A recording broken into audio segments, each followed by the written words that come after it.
I'd like to welcome everyone to this Pittsburgh City Commission meeting, July 27th, 2021. If you join me, please, in standing for the flag salute. I pledge allegiance to the flag of the United States of America and to the republic for which it stands, one nation, under God, indivisible, with liberty and justice for all.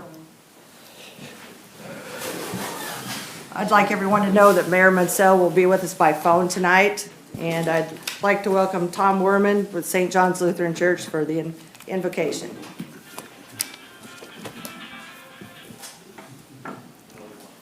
With a backup band. Yeah. Thank you. Please join me in prayer. Living God, our Creator, you are above all and through all and in all.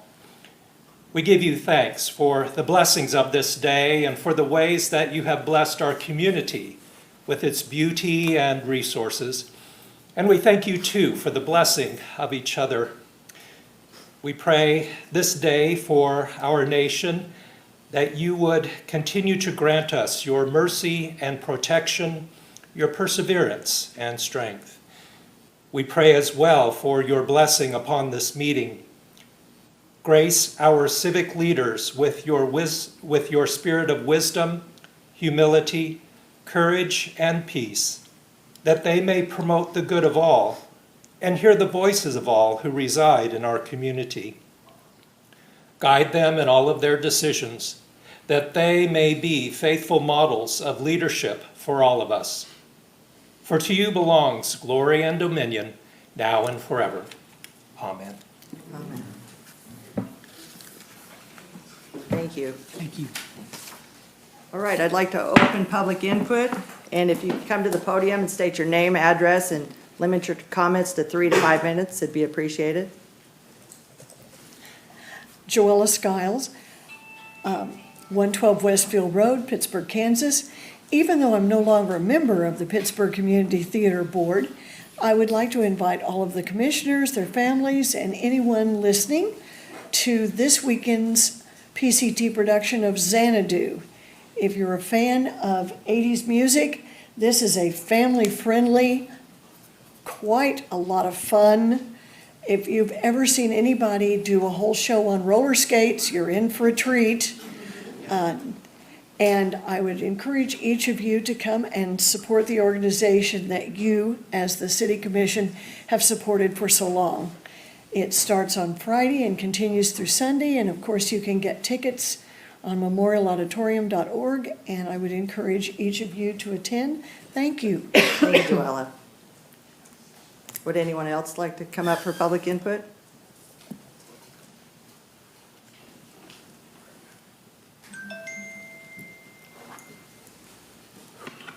Good evening. My name is Mary Kay Caldwell, 502 West Euclid, Pittsburgh, Kansas. I'm president of Paw Prints on the Heartland organization, and want to thank you, all the commissioners, for allowing us to come in this evening and tell our story. The commissioners, and Mr. Hall, Mr. McGinney, thank you so much. We appreciate your time this evening. First of all, before I start this evening, I'd like to introduce some of the team that makes this all happen. It takes several to put an organization together and to hold it together and to make it last for 21 years as a nonprofit. And so first of all, I'd like for the board members to either raise your hand or step forward that's on our board, our Paw Prints board. Okay. Also, we have our veterinarian with us here tonight, Dr. Laura Moreland, and our bookkeeper, Joanne Hamilton, and also many, many volunteers that do foster care for us, and whatever's needed, we do. And we have Kaylee Harper, she's our paw print office person, and she also assists with the surgeries.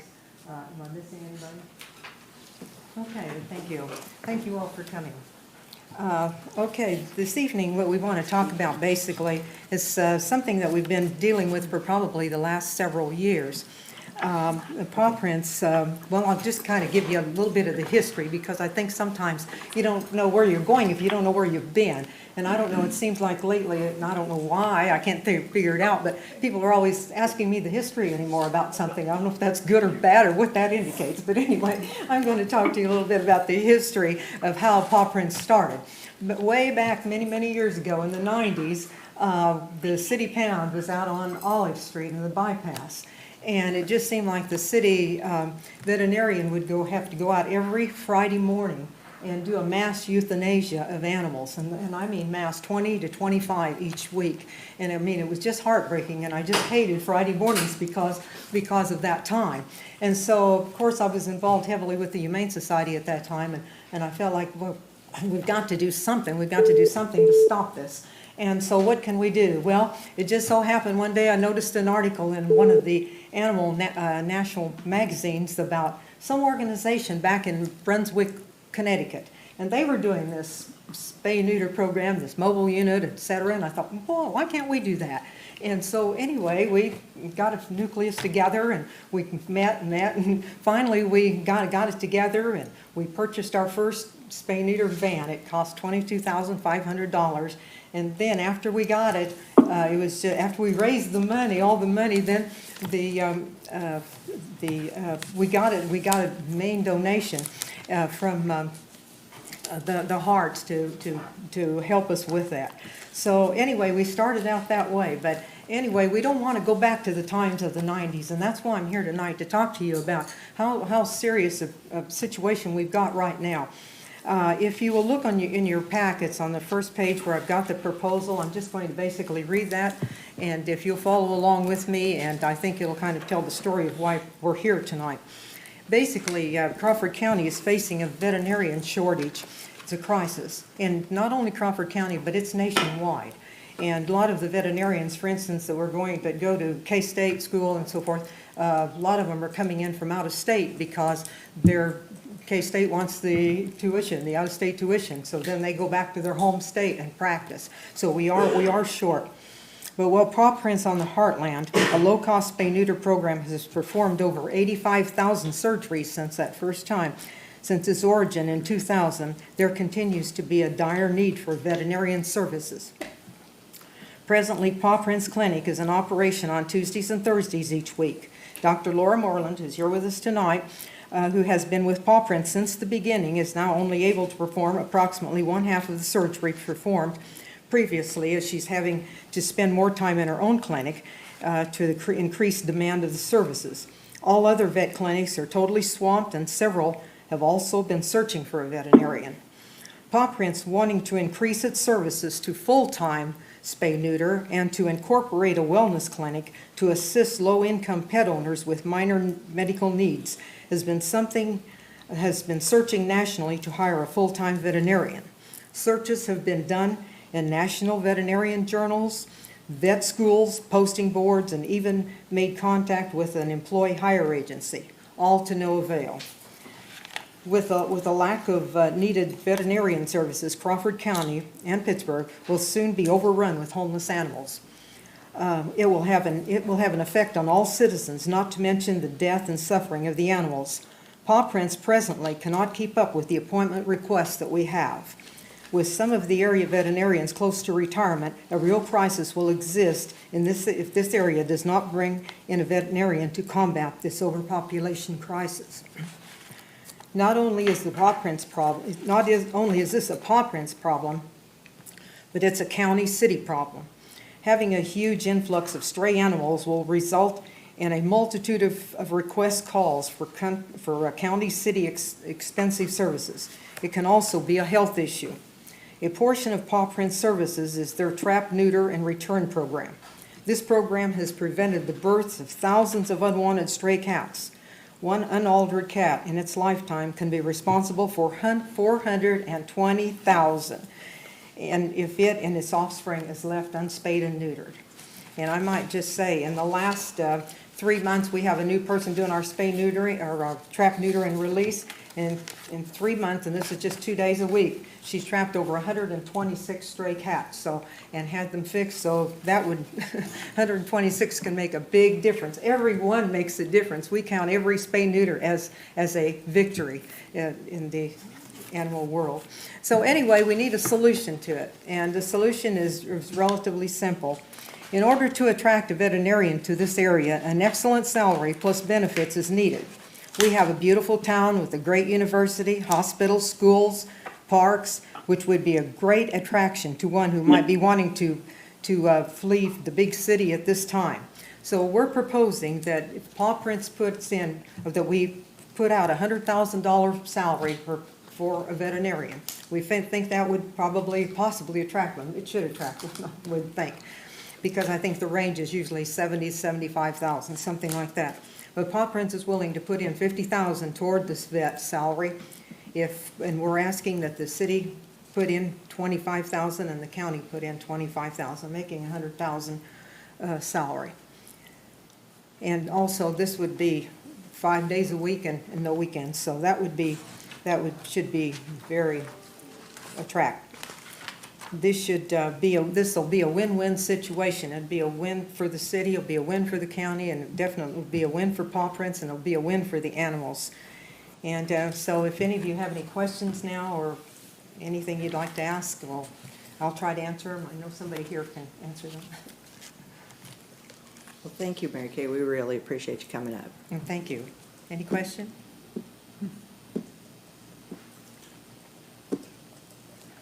Okay. How many cats, Mary Kay, did you say you've caught in 1 week or 2 Well, weeks? this was just trap, neuter, and Trap, release in the neuter, last yeah. 3 months. It's just the 3 trapping months, part, okay. not the spay neuter part. 126 Not all of some? them, that's just the trapping part of it. Okay. That's just the trapping part of it. And all of those are neutered and then, spayed and neutered and then released? Right. That's what happened? And in the time that we've been with Paw Prints, or been doing Paw Prints, we've done over 85,000, probably closer to 87,000 animals that we've spay neutered, preventing the births of thousands of animals. And if we don't, can be able to continue and hit this in an aggressive manner, we're going to have a problem. And I felt, when I was thinking about this, I feel like not only does Paw Prints have it, but I just feel like, you all need to know this too, because it's going to come down. There's going to be a situation where we're going to have animals all over. And I've noticed, when we've had Paw Prints, you don't see the dead animals on the streets. You don't have all the kittens and so forth. And this, this program is also for people who love animals and who want to help animals, but it's also for people who don't really like animals, because the fewer there are, they think the better. But anyway, we're in it to help the animals and do what we can to cut the overpopulation, to stop the deaths and the problem. Thank you very much. Okay, thank you. Is there anyone else who would like to come up and speak?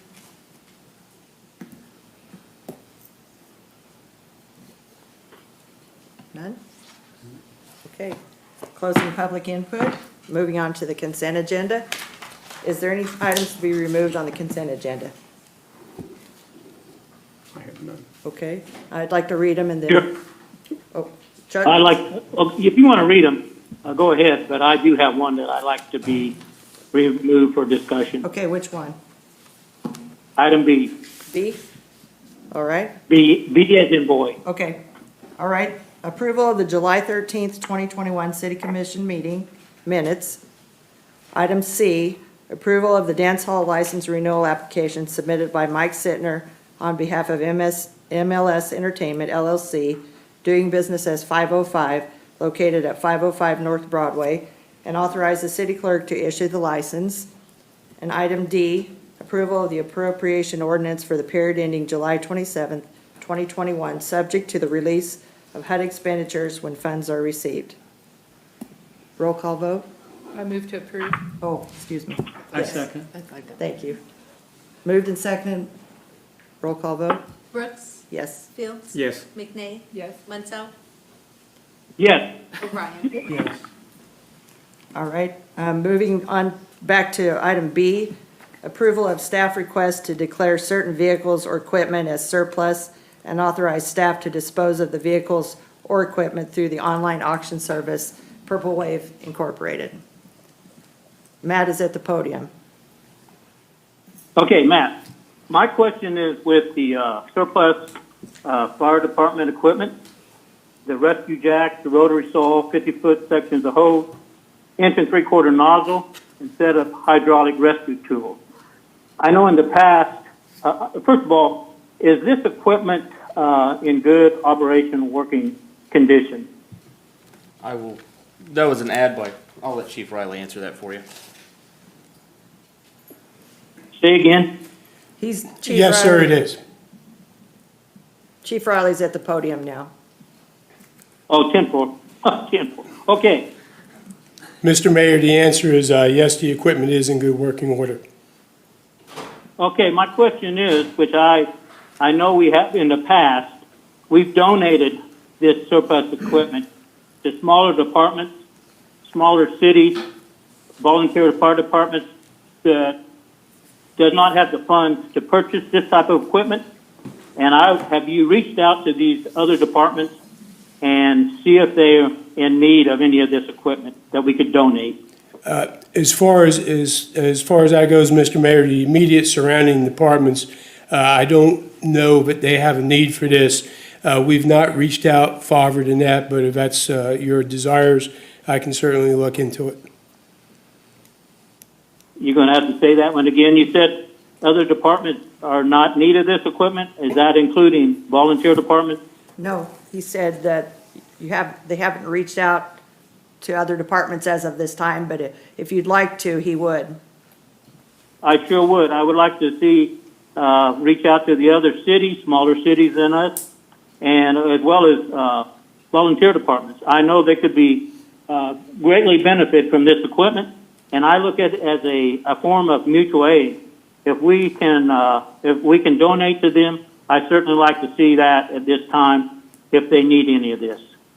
Certainly. And if you go ahead and pass it tonight as surplus equipment, with that in mind, I mean, we always put Purple Wave as just how we plan on disposal of it. Once it's declared as surplus, we're not directly gonna have Purple Wave here tomorrow, so we can hold off for a couple of weeks here for Chief Riley to reach out, and then if we have no takers, we can move forward with putting it on the Purple Wave auction. That shouldn't be a problem. I think that's a good idea. We've done this kind of thing in the past, and I think that it makes So, sense. the other items. You can move forward with the item tonight as it Got it. stands. Okay, we're gonna move forward tonight with the items as it stands, and he'll reach out to other departments. All right, I appreciate that because I think they could certainly use some of this equipment if you ask them. So I guess we take that off the surplus equipment right now on Purple Wave and wait till we hear back in the future. What they said, Chuck, was that they were gonna go ahead with Purple Wave, and they would see if they can get rid of this merchandise to any other departments. And if they can't, or what they can't get back, they will put to Purple Wave. Okay, I got you, Patrick. Okay. Well, then I would approve item B with this equipment maybe being used by other departments. So I would move to approve item B, excluding the fire department surplus equipment at this time. No. No, No, don't no, want to exclude. we're gonna approve, we're gonna ask for approval for You can everything, but approve it as leave is. the fire department stuff outside of the box, so to speak, until chief checks with other departments. And then at that time, since we've already approved it, then he can put it back in and put it on Purple Wave if needed. Sounds good, Cheryl. And I'd like to know They have to declare it surplus. what he finds out with these other departments, whether they need it or not. Okay, so, and he'll reach out to us and let us know what departments he's talked to. Yeah, Thank you, Cheryl. All right, I second. so moved by Hold on. Chuck. Oh, go ahead. Yes, Matt. read the item again, real quick. Read You're the, declaring everything as surplus? Yes. Yeah. Okay. yes. That's the Correct. motion, what we do with it as Yes. surplus is. But Chuck Yes. said excluding it, so we need. Oh, to no. read that. Oh, okay, Yes, read Chuck's it. motion was to exclude it, so you Okay, need so to, Chuck, you need to redo your motion. We're I'll not, make a motion to approve all the items listed on Purple Wave, that's going to be listed on Purple Wave, all the surplus items, excluding the rescue jacks, rotary saw, No. 50-foot sections of hose, So fog nozzles, and hydraulic rescue tools until we hear back from other I departments. rescind my second. We're really just, Okay. we're voting on identifying them as surplus. What happens after that is not in the motion necessarily. Did you catch that? Could you repeat that? As long as, I'm in favor of it, as long as we hold off on this equipment till we find out, if we can donate it, Okay, on that part of it. we are going to include it all together, but Chief is saying that he is going to reach out to other departments and find out if they are needed. That way it's already in the queue, so whenever it isn't needed, he'll put it in Purple Wave, but if it is needed, he'll just not include it in Purple Wave. That sounds good, and I'd like to hear, what he finds out personally from these other departments. Okay, so you need to restate your motion. It will I'll not, make a motion to, go ahead, I'll make a motion to approve item B. there you go. I'll second. And Don second, and all those in favor? Aye. Aye, motion passes. Aye. Thank you, guys. All right. Thanks, Matt. Moving on to a public hearing, Community Development Block Grant Coronavirus Response Supplement Grant Closeout. The City of Pittsburgh advertised for a public hearing to be held on Tuesday, July 27th, 2021 at 5:30 PM for the purpose of evaluating the performance of grant number 20CV054, which was for economic development and micro grants and a meal program within the city limits of Pittsburgh, Kansas. The completed project assisted 16 businesses and retained 123 jobs, of which 91% were low to moderate income, and assisted 3 meal programs. This grant was funded from the Kansas Department of Commerce, Small Cities Community Development Block Grant Funds. Hi, Good evening, Jay. yeah, that's a mouthful. What we're doing here is closing out a grant that we've completed a little while ago. It's a requirement of the CDBG program. As you probably know, I think I've talked to you about this before, the CDBG has a whole bunch of requirements that you have to go through to finalize everything, and this is the last thing we have to do here to finalize this grant that we got. We consider it very successful. We got $170,300 total. We spend it all back into the community for meals programs and for to assist with businesses that were hurt by the pandemic. We feel it's a very positive thing, and this is just the public closing of that grant. Does anyone have anything to add? All right, do I have a motion to approve? Sure. We're gonna hold a public. Yeah, we're gonna open. Oh, I'm it's a- sorry, it's a public I'm sorry. hearing. Okay, so open the public hearing. Is there anyone would like to speak on behalf of? Ask for questions. Oh, or comments. questions or comments? Thank you. We have a mole in the back. By the way, this is Taylor. She's with the Hi, Southeast Taylor. Kansas Regional Planning Commission. She was the administrator for the grant. Helped quite a bit. Thank you, Taylor. Yes. All right, seeing none, close. So do I have a motion to approve the closure of the grant? So move. Second. Moved by Patrick, seconded by Larry. All those in favor? Aye. Aye. All those opposed, same sign. We need a Oh, motion Chuck? for the closeout documents to be signed by all. Yeah, aye. She said that we should need to move that the closeout documents be signed by the mayor. Okay, So that's the motion. he'll be back. Okay, you'll just have to get with him. You just Well, need that's part of the, But we consider that approval part of the mayor. Okay. It's as done. long as the zero approval. The mayor can't be approved until the mayor signs. Okay, But he'll sign when he gets back. Thanks, Jay. all right. The next item is special presentations. 2022 revenue neutral rate. Consider the intent to exceed the revenue neutral rate for the 2022 budget. A public hearing will be scheduled for August 24th as prescribed by law to be held in the City Commission Room located in the Law Enforcement Center at 201 North Pine at 5:30 PM regarding the intent to levy a property tax exceeding the revenue neutral rate for the 2022 budget. All right. Good evening, Larissa. Good evening. I'm here tonight to ask for the adoption of the 2022 budget and to set a public hearing on August 24th at 5:30 for the budget and for exceeding the revenue neutral rate. The revenue neutral rate is new this year, so I just kind of wanted to go over that. It was passed with Senate Bill 13. And so when the county clerk certifies the values to us on June 15th of every year, they now give us a revenue neutral rate. And what that means is that it's a rate that at that value, the levy would collect the same amount of property taxes that we generated the year before.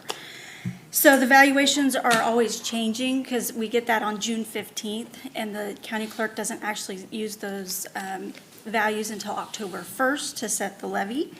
So therefore, the values can change during that June 15th to October 1st window. A great example is that we had the values certified on June 15th to us. 10 days later, they changed. But that revenue neutral rate stays the same. So that's why we're going to have a public hearing on August 24th, because we plan to exceed that revenue neutral rate. So at this time, I'll just open it for any questions that you may have. Larissa, the reason this figure changed? It was actually a state assessed utilities valuation from the state of Kansas that changed. So the county clerk notified us of that. They kind of had them in the wrong taxing unit, so. So at this point, do we know the percentage of increase in the value of the mill? Yes, so our value increased 0.18%. So 0.18? 0.18. Do you know what that .18 equates to on $1,000 or $100,000? Well, it actually generates about $60,000 more Total. for us for on our property tax Okay. collections. So it's really quite small in the Yes. whole scheme. Mm-hmm. Thank you. Yep. And in your experience, is there usually much movement between the June and the October? Not typically. I mean, there's usually, the clerk does a really great job of notifying us any of pending exemptions. I know there's one right now that's in personal property that they've notified us. So what we do typically when we're working with our budget, we subtract that out because typically that will become exempt and become off the tax roll. So typically it does not change. Some years it just kind of depends if something snuck through the Board of Tax Appeals and gets exempt.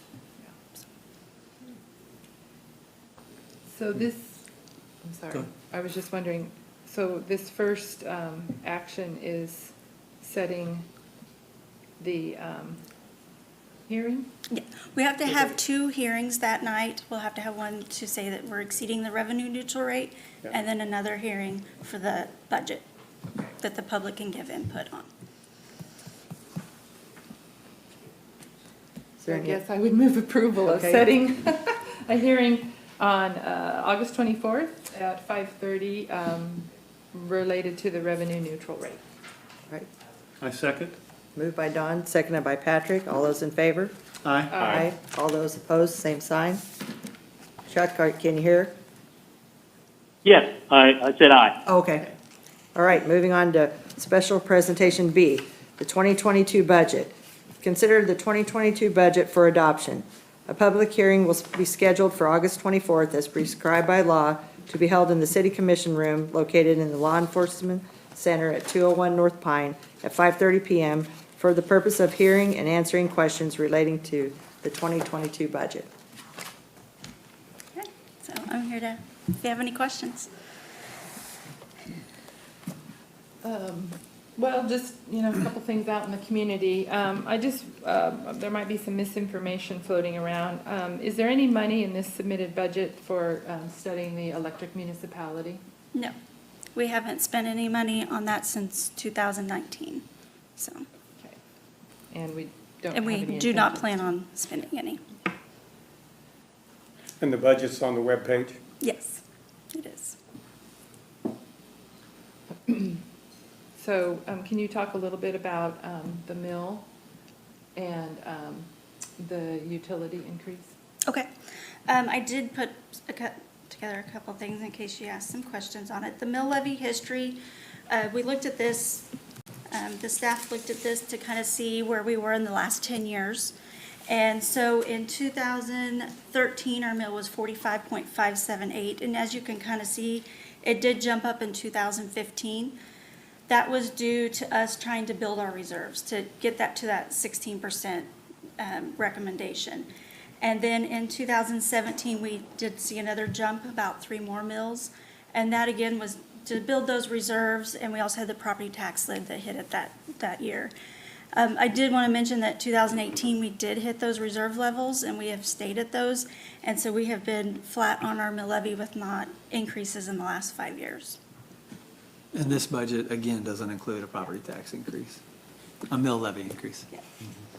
From the city, Correct. city's portion Yeah, I of can't it. speak to Yeah. this. Our control is only on the mill levy. That's right, yeah, and they need to understand that. You don't control the school board or the county, No, or the valuation. or the valuation, that's correct. Yeah, there's really 3 taxes that are Yes. in play when you put the budget together. Obviously, the property tax, which we've just been through for the last 5 minutes. The appraisal, the appraised amount of value is going up. That means people's property is worth more. Obviously, if you have property that's worth more, you have to pay a little higher taxes on it. The second one is the utility rates. There's stormwater, wastewater, and water.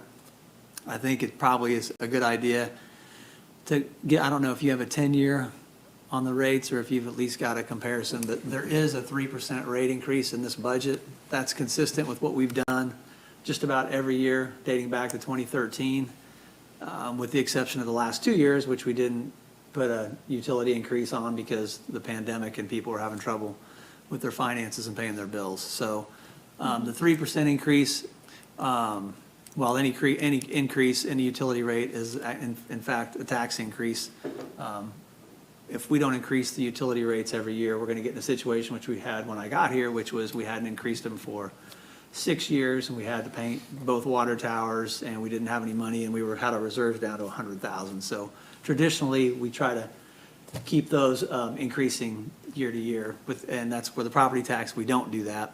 And I think another thing we probably ought to touch on is the sales tax, because that's another one that's a big part of our budget, funds a lot of programs, but it's actually gone down over 10 years. So Before we move on to sales tax, this utility rate increase, 3%, what does that amount to approximately for an average So we rate? put it on like what a typical average residential bill is, which is around $70.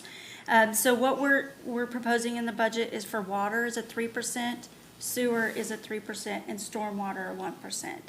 So that equivalates out to about a $2 increase. It's a little less than $2 for an average bill. Okay, that's important to have out there. Yes, yeah. And Larissa, what percentage do you factor into the budget for increased expenditures? Usually 3% for contractual. I mean, property insurance usually goes up 3% each year, our utilities, those kind of. Okay. Okay, I'm sorry, Darren, go ahead with sales tax. Well, I'd like Well, I one more wanted to thing show- on the water. Go ahead, no, Marissa, go ahead. Well, I just wanted, since we're talking about our utility rates and stuff, I kind of wanted, staff also worked on putting a comparison to areas around us. And so this one is on 1,500 gallon usage. That's typically a 1-person household. But and this chart, the first one in green is water, and you can see that we're at the very bottom compared to the areas around us. Sewer, we're kind of right in the middle on our rates, and so combined, we're towards the bottom. We also did one, oh, sorry. Go ahead. I think that's an interesting Yeah. graph, Yes. so people know where we sit. Yes, and so on a this one is residential for 5,000 gallons. That's about a 3 to 4 person household. And so again, water rates were right kind of in the middle, and also on sewer. Thank you. And a portion of this money is the new construction of the wastewater plant. You know, if you don't start doing some increases, when that thing, what is it, $40 million? 50, but who's 50 counting, million? right? 10 million here, there, you know. Yeah. It's 2 years away, so. But you need to get started so they don't get a 15% raise or something in it all of a sudden, too. Yeah, the important thing to notice is we have been doing 3% raises every year, and we're still at the very cheapest on the 1,500, and as you move up, we're nowhere near even the mid-range. Every commission that I've worked with since I've been here, when they put the budget together, they look at, the first thing they look at is what are they gonna do with the property tax? And what are they gonna do with the utility revenues? And I think people need to understand that, I've yet to meet a commissioner that's like, I can't wait to get on here and start raising these rates. We don't do it very often. When we do it for a specific reason. And those specific reasons are so we don't put our finances in jeopardy with dealing with the day-to-day operations and the crazy stuff that we all know can happen with cyber tax, inclement weather. So it's a very conservative fiscal picture, but it is important. I appreciate you guys pulling it together because people don't usually look at it like this. We all hear how high our taxes and our fees are. And quite frankly, for the way our city performs and the quality of water that we have and the quality of our sewer, the little bit that we're paying for taxes, it looks like we're doing okay. And I think we all should take some comfort in that we're not overtaxing anybody right now. But we want to make sure every year we don't. I think it's important to point out also that this $50 million plant that we're looking at to build is mandated basically by the federal government. It's not something that we just run out and decide to do. It's something That's a great point. It's kind of the 350s. We say it's a $50 million plant. It's 50 years old basically, and it's going to last another 50 years, the new one. So it's time to do it. But what's really driving it is the federal guidelines on what we can actually discharge into the creek now. And it's just changing, and the plant's not going to be able to do it. Well, it's near capacity. Yeah, well, I would say it's been Sometimes near capacity for a overcapacity. long time, but we definitely make it work, and that's because of the skills of the people. You guys toured it a couple of weeks ago, you understand what it takes to run it, but its time has come. I mean, there's not too many 1963 Dodge Darts driving around town right now that are being used every day, and there's a reason for that. Unless you're in Cuba. Unless you've got a Dodge Dart, and I apologize, and I should have used something else. Larissa, are these charts on the webpage? They are not, but we They can. are not. put them It'd be good, some people will take a good look at them, and Yes, Chuck, I they hear are you. pretty Hold on. clear. Yeah, I'd like to comment about the increase in utility rates. Okay. And, well, where I'm at on the increase in utility rates, and there's been a lot mentioned about mandates, and this is something that, we don't take lightly, increase in utility rates, but it's something we have to do. Like Patrick said, it's mandated by the government. We took a tour, the commission took a tour of the wastewater plant and the water treatment plant. And the wastewater plants, like Darren said, 50 years old. And, we have dedicated, hardworking employees that run that wastewater plant, that keep it operational. I think, and I can't remember for sure, but a few years ago, there was one section of the plant was at risk of being flooded out. And the employees put a pump in, replaced the pump that kept that from happening. If that would have happened, that would have shut down our wastewater treatment plant. So, I know nobody likes to see an increase. The other one lasted 50 years. Hopefully this one will last 50 years.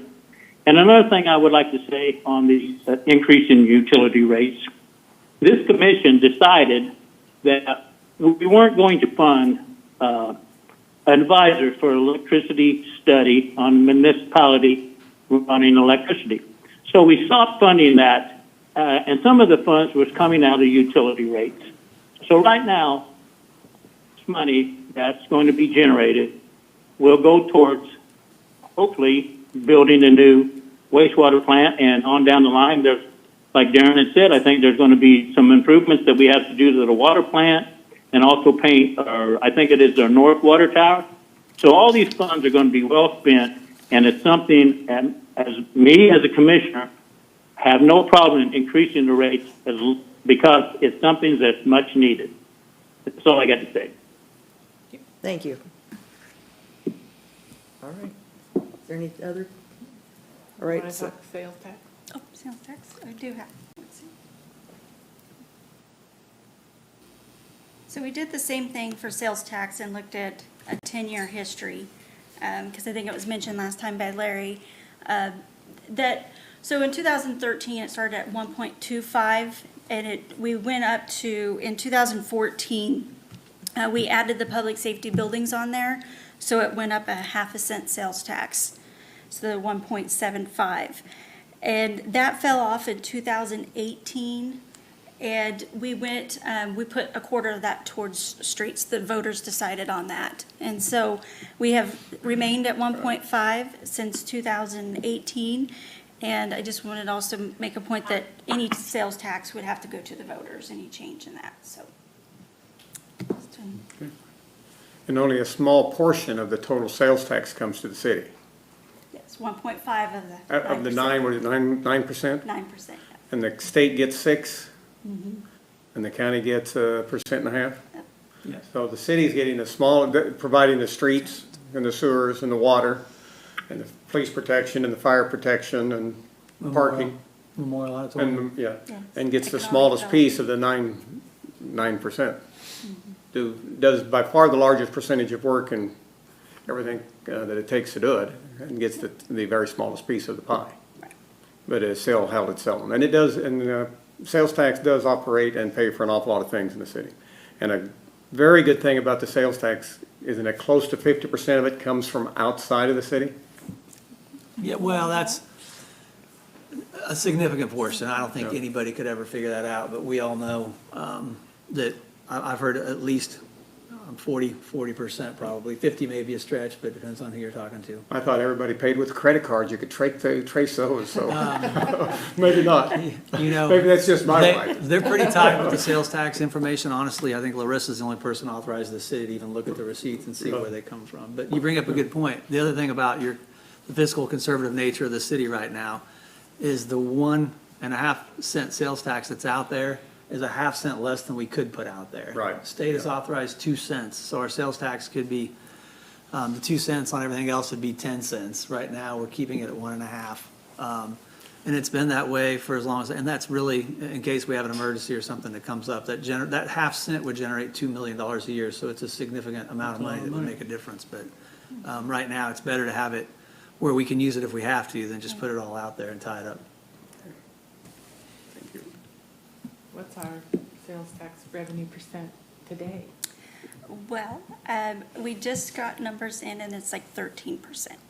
So we're saying, Pretty yeah, consistent. I just got those about an hour before here, so. If there's no further discussion, I move approval. Moved and second. Moved by Patrick, seconded by Larry. All those in favor? Aye. All those opposed? Okay. All right. Thank you. Thank you, Thank you, Larissa. Larissa. Good job, Larissa. Appreciate all the information. All right, moving on to consider the following. Ordinance number G 1326. Consider approval of ordinance G 1326, providing for the change of certain areas from R1C, Single Family Residential District, and RP3, Planned Medium Density District, to CPO, Planned Commercial Office District, and amending and supplementing the zoning district boundary map and zoning ordinance number G 663 as amended of the City of Pittsburgh, Kansas, at the request of the Community Health Center of Southeast Kansas for the 2 vacant parcels located directly west of 605 East 29th Street. Hi, Quentin. Hey. Okay, so everyone's aware of Community Health's expansion, and they're growing and doing great things here. They had purchased the 2 residential lots to the south here, and are requesting that they change the zoning to CPO, which is, as you had stated, for Planned Commercial Office District, to line up with what they are currently zoned. And just as last meeting, I'll be abstaining from this vote. And just as a point of reference, I am on the Community Health Board, receiving no compensation, and I will be voting. And a unanimous vote from Planning and Zoning to approve. Yeah. Good. And this is right on where the new construction and the large new building's being built. Just to the Just on the south side of it. Yeah. So they have egress in and out of it a lot easier. And if you can see, if you look there at East 30th Street, and currently there's no formal plan for this property, but you can see East 30th Street comes Yeah. down and could, if they wanted to, potentially run a loop. Somewhere in the there. future, Yeah. yeah. All right. Do I have a motion? I move. Motion Motion to, by Larry, I second. second by Patrick. All those in favor, say aye. aye. Aye. All those opposed, same sign. Aye. Unanimous. Thank you. All right, thank you. Good job.